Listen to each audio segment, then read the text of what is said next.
సరే, ఇంకొక వైపు చూస్తే అక్కడ ఆయన అరెస్ట్ చేశారని తెలిసింది, మన ఆ, అల్లు అర్జున్ గారిని. పాపం నిజంగా నాకు బాధేస్తుంది. ఎందుకంటే ఎన్ని కుట్ర రాజకీయాలండి, ప్రతి చోట ఈయన చేతులు ఉంటాయి, అందులో సందేహం ఏమీ లేదు. ఇక్కడ 29 మంది మన గోదావరి పుష్కరాల్లో చనిపోతే మరి ఇతను ఎన్నిసార్లు అరెస్ట్ చేసి జైల్లో పెట్టాలండి? చంద్రబాబు గారిని ఎన్నిసార్లు చేయాలి? అదేవిధంగా కందుకూరులో దాదాపుగా 9 మందిని చంపేశాడు ఈయన.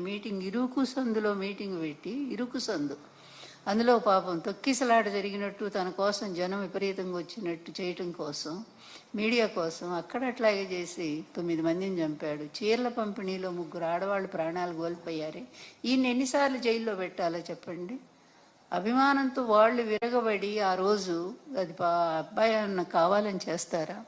తన సినిమా చూసుకోవాలని, ఎలా ఉందో ప్రజాస్పందన తెలుసుకోవడానికి ఆయన వెళ్ళాడు.